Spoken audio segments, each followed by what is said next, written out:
Wake up, Wichita. If your alarm clock didn't do the job, don't worry, I've got you covered. I'm Kayla G, and this is your new favorite way to start the day. We're mixing in a little bit of everything, what's trending, what's happening around town, and just enough chaos to keep things interesting. From can't miss events to conversations you'll actually want to be a part of. This week, we've got this. Technology is certainly empowering entrepreneurs to do a lot more with just their laptop, where they traditionally would have needed a much more computing costs, startup costs associated with offices and talent. You can figure that out a lot faster through artificial intelligence, cloud computing, a lot of great stuff right from your laptop. The age of the first-time investor is actually coming down.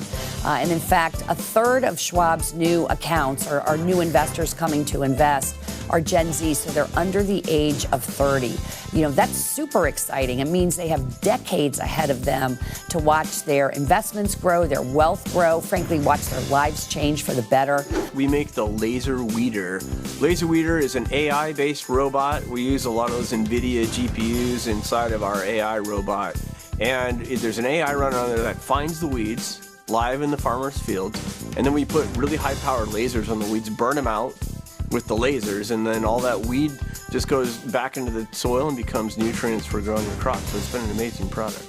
You know, as a mom, I always say Mother's Day is less about the big flashy gift and more about feeling appreciated. And honestly, something as simple as a great outfit can really do that. It's that feeling of, oh wow, I feel like myself again, which I think so many moms can relate to. So if you're wondering what to get mom for Mother's Day 2026, I love starting with fashion. So what happens, you didn't even realize this, but your eye has a lens inside of it that's been focusing for you your whole life, just like the lens of a camera.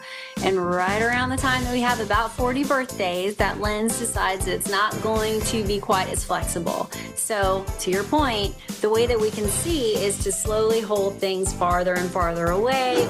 All that and more. So grab your coffee, pretend you're a morning person, and let's wake up Wichita.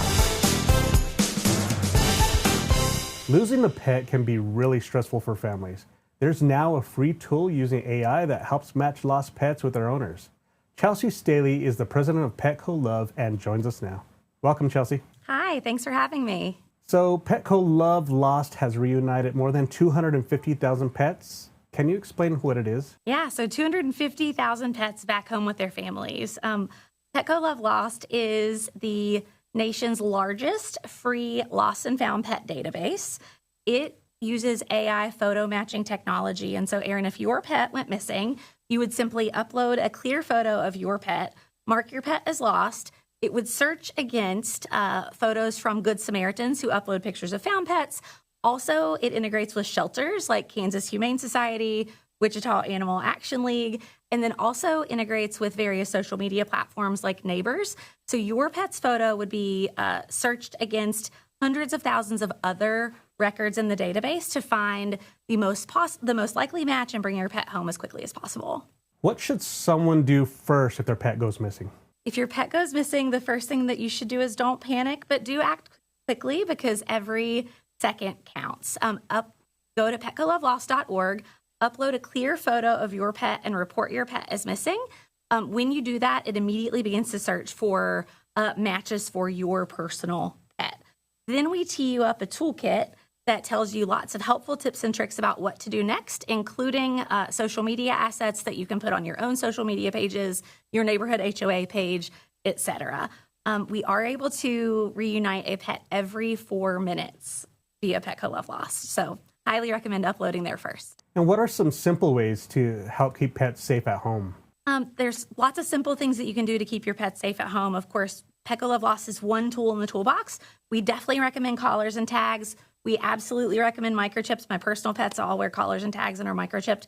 But then you can go to petcolovelost.org proactively before your pet ever goes missing, which 1 in 3 pets will in their lifetime. Go ahead while you have a clear mind, upload a good photo of your pet, so in the event that it ever does go missing, you can log in quickly, hit one button, and start searching for matches immediately. So are there any memorable reunion stories you can share? Yeah, like 250,000. No, I'm kidding.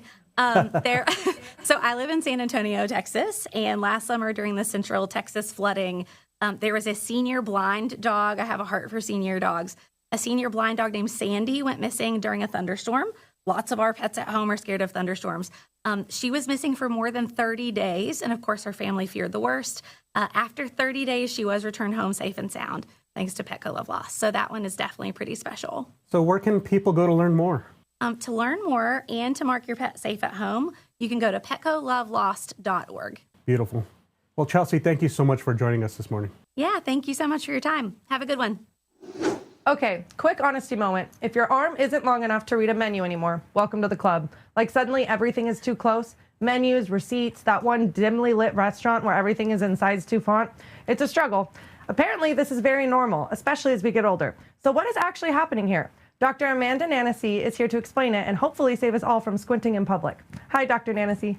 Hi, Kayla. You hit the nail on the head there with all those things that my patients are complaining about. Unfortunately, right? Yes. So first of all, why do we all wake up one day and suddenly need our arm at full wingspan just to read a text? So what happens, you didn't even realize this, but your eye has a lens inside of it that's been focusing for you your whole life, just like the lens of a camera. And right around the time that we have about 40 birthdays, that lens decides it's not going to be quite as flexible. So to your point, the way that we can see is to slowly hold things farther and farther away or get better lighting. Or if you're a glasses wearer, you might be like picking your glasses up to see. And, you know, it's not this huge medical problem. It's just the accumulation of how many times a day do you need to see something up close, your phone, and you can't. It's super frustrating. And let's talk about the emergency fix, the gas station reading glasses. We've all done it. Are those actually helping, or are we just out here guessing? So they help, but they're definitely not the best solution out there. And I always think of like, you know, our parents that had the readers and the readers in the car and in the purse and on the head. And it's just like you're tethered to them and you feel like you can't just go about living your life. So the beautiful options, if you see an eye care provider, they're going to be able to not only give you the perfect visual solution, the clearest vision possible, but also check the health of your eyes. That's kind of the dangerous thing about over-the-counter readers. It's kind of your body saying you need to get an eye exam, something's going wrong, so we can make sure that there aren't other things happening that you don't have symptoms for, like glaucoma, even things like diabetes and high blood pressure. We can see all of those by looking into the eyes. So you come in thinking you just want to get rid of readers. We check and make sure you're healthy. And then also we have solutions that you didn't even know were there, like multifocal contacts. You might not even need to wear glasses at all. And this whole thing kind of starts around your 40s. What else is going on with our vision at that point? A lot of patients, especially now with us on screens all the time, are going to complain about dryness. You know, my eyes feel gritty and sandy and tired at the end of the day. And I'm using, again, over-the-counter stuff, artificial tears. So if I give them something like a contact lens that approaches nearly 100% water at the surface, like Daly's Total One multifocal, I can not only provide them better comfort throughout their day, but then they can also see up close and far away. We have solutions like glasses that let you see up close and far away, but I'm the biggest advocate of things that let you go on, like this presbyopia thing never even happened. And if someone finally admits defeat and books an eye exam, what should we expect? What is that like? You should expect that we're going to get that perfect prescription for you, distance and near, probably a lot more clear than you were seeing with the over-the-counters. And we're also going to do that full evaluation of the back and the front of the eye and just make sure you're healthy. You know, this is one piece of equipment, I like to say, working with athletes, that you're going to have your whole life. So you got to make sure that it's healthy so it lasts you. And that's what we're going to focus on. Healthy, clear, comfortable vision. And so we can all stop diagnosing ourselves based on how far away we hold the menu. Where can we go for some legit information? Check out myalcon.com/consumer. You'll be able to find out more about presbyopia and the contact lenses that we discussed, as well as find an eye care provider near you if you don't already have an eye care provider. Dr. Amanda Nanasy, I want to thank you so much for hanging out with me this morning. Thank you. Mother's Day is coming up soon, and a lot of people are still looking for the right gift. It doesn't have to be expensive to be meaningful.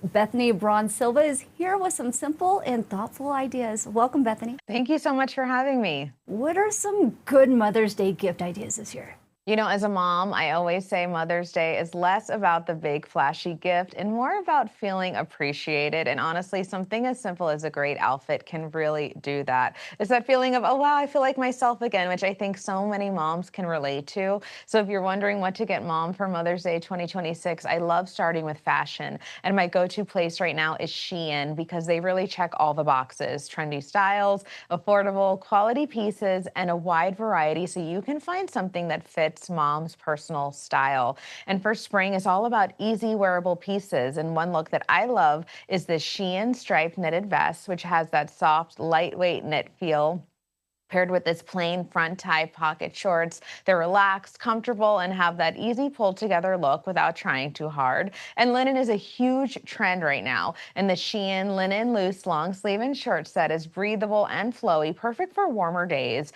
And for something a little more elevated, this linen style wide leg trouser paired with this elegant short sleeve knit sweater creates that really chic, relaxed silhouette moms can wear anywhere. What are some affordable gifts people can get under $50? Well, I'm going to say something that every mom will understand, and that's never underestimate the power of good pajamas, because those moments at the end of the day when everything finally slows down are so important, and having something that feels comfortable but also a little elevated just makes that time feel more special. So if you're looking for affordable Mother's Day gifts under $50, matching pajama sets are such a great option. The Shein striped lapel pajama set has that classic button-down style, super soft fabric, and feels really polished even though it's incredibly comfortable. And the Shein plaid print top and shorts pajama set is perfect for warmer nights. It's lightweight, breathable, and still feels put together. And what I love about all these is that they're practical, but they also feel thoughtful. It's not just handing mom a set of pajamas, but it's really telling her that she deserves to relax and feel good while doing it. And how can someone make a simple gift feel more special? Well, accessories are one of my favorite ways to elevate a gift because they instantly complete a look. For spring and summer, I love woven textures. And this Shein round handle woven straw beach bag has that structured, polished feel. They also have a large straw shoulder bag that's more relaxed and perfect for everyday use. You can pair those with this colorful woven bucket hat, which adds a fun pop. And these chocolate brown square toe flip-flops are simple but really versatile. And I would also check out jewelry on Shein. This layered necklace in yellow gold gives that effortless layered look, and this yellow gold pendant necklace is more classic and timeless. And then for those smaller finishing touches, I suggest checking out this classic elegant glasses set and these glossy brown leopard print hair clips. They're fun, affordable, and really pull everything together. And where can our viewers go to learn more information? To shop all of these Mother's Day looks, head over to Shein.com or download the Shein app and search for Mom. It's one of the most downloaded shopping apps, and it makes finding stylish, affordable gifts really easy. Bethany, thank you for all the great gift ideas for our moms. I love my mama. Thank you. There's this assumption that if you wash your produce, you're good, but that's not always the case. And a lot of what we eat still carries pesticide residue even after it's clean. Now, AI is starting to change how crops are grown in the first place. Paul Mikesell is here with us to break it all down. It's good to have you here, my friend. How are you? Yeah, great. Thank you for having me. Our company's called Carbon Robotics. So Carbon Robotics, we make the laser weeder. Laser weeder is an AI-based robot. We use a lot of those NVIDIA GPUs inside of our AI robot. And there's an AI runner on there that finds the weeds live in the farmer's fields. And then we put really high-powered lasers on the weeds, burn them out with the lasers, and then all that weed just goes back into the soil and becomes nutrients for growing your crops. So it's been an amazing product. And you're working with NVIDIA's AI tech. How does that actually help the farmers cut out some of that pesticide use? Yeah, the NVIDIA GPUs are what we use for training the AI system. We feed it all of these pictures, over 150 million pictures at this point, and the AI learns from those images. And then we put those GPUs on those machines. So these robots you're seeing, they have 24 NVIDIA GPUs in them. It's a pretty big machine. It's got a lot of GPU power on it. And that's what's running the laser weeder. And then we also make a product called the Carbon ATK, the Autonomous Tractor Kit, that also runs NVIDIA GPUs to run our tractor autonomy program. And your laser weeding approach it's pretty different. Why do you think it makes it better than traditional methods? Yeah, usually when you're farming, hundreds or thousands or tens of thousands of acres, what farmers have had to do is spray these fields with herbicides to keep the weeds down. These herbicides have names like Roundup, which you're probably familiar with or have heard about, which has a chemical called glyphosate in it. And there's been tens of billions of lawsuits in this country, tens of billions of lawsuits lost by the chemical companies because of the health effects of this stuff. And so that chemical, when you spray it on the crops, when it winds up in your grocery store and then you consume it, it goes into your system. And it's bad. It causes all kinds of problems. And then the farmers who are exposed to a lifetime of these chemicals, they really get the sharp end of that stick on this. And they have a lot of problems later in life from all of these chemicals, as well as it damages the crops. And so with things like laser weeder, we don't have to put these chemicals on the produce to grow the same amount of healthy food. And looking ahead, where else can AI make a real impact when it comes to food safety? Yeah, so one of the things that's interesting about laser weeder is because we don't spray, it means farmers have seen a 30% yield improvement. So in the same acreage, you're getting 30% more crops out of the field. And the crops, not only are you getting more, but they're coming up earlier. So you have more consistency, and when your produce is available, a lot of times you can actually beat other competitors to market because your crops are coming up consistently earlier. But because you're getting that much better yield, it also means you're using less water to grow the same amount of crops. It means you're using less fertilizer to grow the same amount of crops. And then with our other products like the Carbon Autonomous Tractor Kit, the ATK, there's a fair amount of accidents and injury every year that happen from tractor rollover incidents or tractors pinching between two different things and hurting people. And so with our Tractor Autonomy Kit, it means all those tractors are autonomous now. So just how you may have seen or heard about self-driving cars in the cities, now we have self-driving tractors, but they're not just self-driving. They know how to do all the farm activity that's required to actually do farming as well. And so these are ways in which AI is really helping to make these farmers more profitable, more consistent in their operation, and allow them to grow healthier food with less water use and less fertilizer. So where is this technology actually being used right now? Carbon Robotics Laser Weeder is deployed in over 15 countries around the world. We're in about 20 of the U.S. states. There's hundreds of laser weeders out there. There's more carbon autonomous tractors coming online all the time. And it's been really quite a phenomenon around the world at this point. All right, so where can people go if they want to learn more about this? Yeah, you can find us on carbonrobotics.com. And we also have a lot of videos on our YouTube and our Instagram. So if you type us into that search box, you should find us. Carbon Robotics and Laser Weeder are very searchable on the internet. I really dig this technology. I want to thank you for joining us and sharing that with us, man. Thank you very much, and thank you for having me. Mother's Day is coming up, and a lot of people want to do something a little more thoughtful this year. Instead of the usual gifts, there are ways to make it feel more personal and special.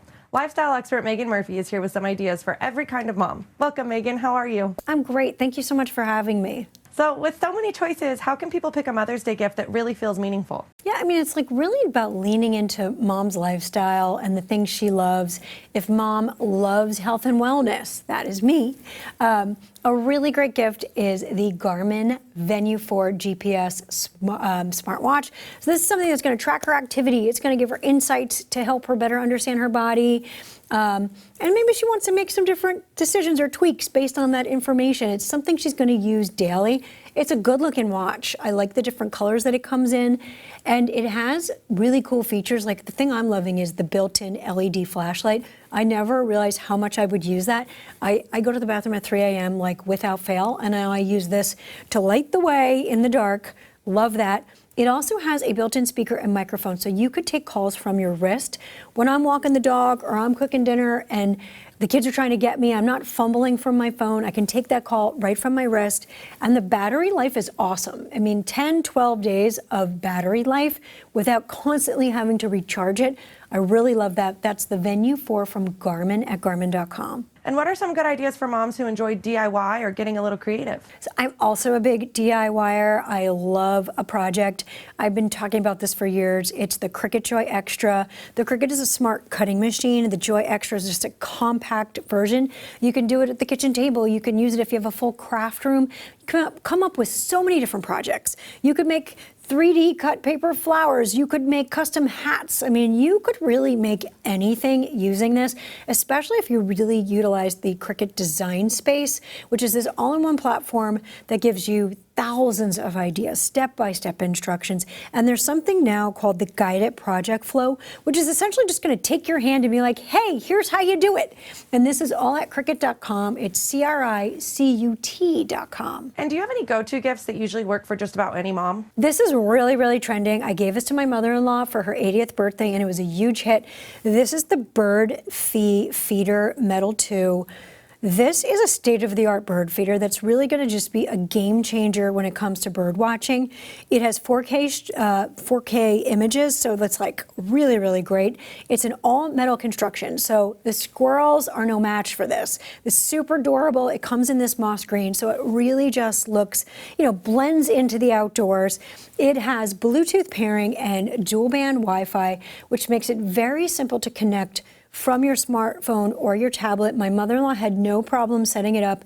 It's got an app that allows you to share some of those images. It also has a real-time camera feed, so you could be like watching the Feather Friends in real time. And there's BirdFeed AI.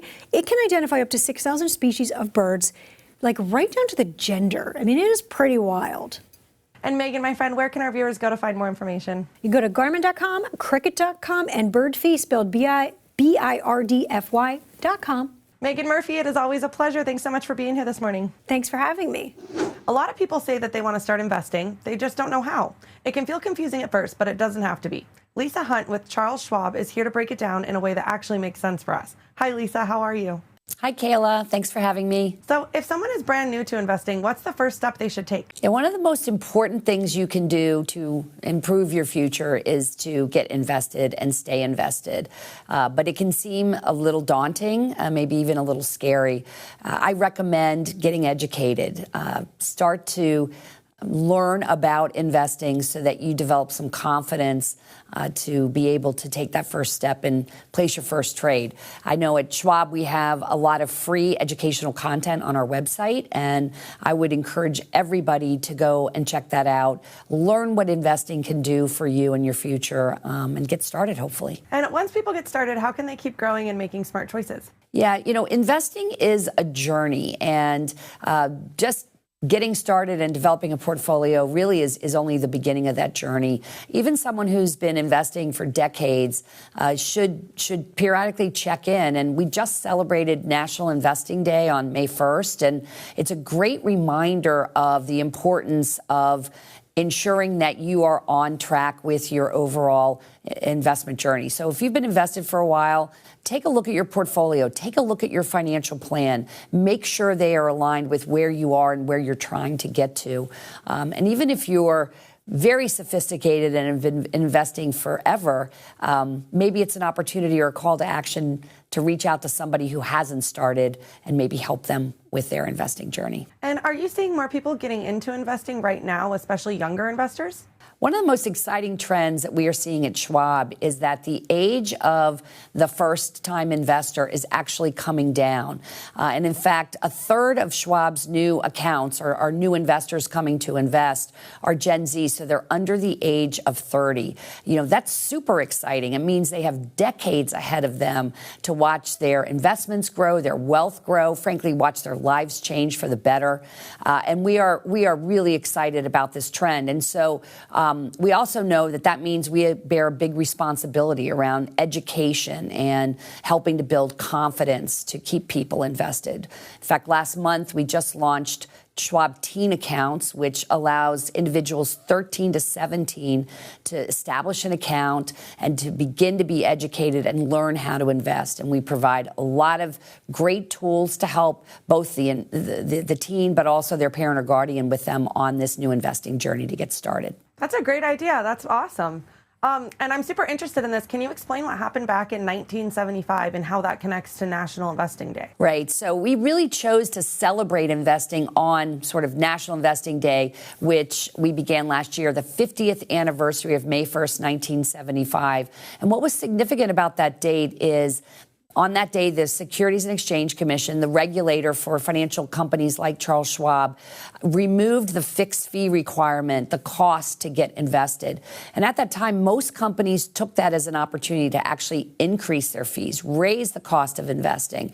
And our founder, Charles Schwab, really saw it as an opportunity to create a lot more accessibility for more people to begin to get invested. And he actually reduced the fees and reduced the cost to get invested. In many ways, he democratized investing. You didn't have to be wealthy to engage in the power of the growth of the economy and the companies that drive the U.S. economy. He made it available for every single person and really revolutionized the industry in doing that. And where can people go to learn more or get started? Yep. I would encourage everyone to learn more and get started. The best place to go is schwab.com, our website, SCHWAB. Check it out. Learn about investing, get invested, get started today. Lisa Hunt, I want to thank you so much for joining us this morning. Thank you, Kayla. Have you noticed how many people are starting their own businesses lately? It feels like a lot more ideas are turning into real companies, and not just in big cities. There are new tools, new opportunities, and even new places helping people get started. Alison Todak joins us now to break it all down. Welcome, my friend. How are you? Thanks. I'm doing well. Thanks for having me, Kayla. So what's behind the recent surge in people starting new businesses? Yeah, there's a couple key factors that we are pointing to nationally. Certainly, the pandemic changed the world in allowing global access to everyone from any corner of the world, really empowering entrepreneurship from non-traditional backgrounds and or regions.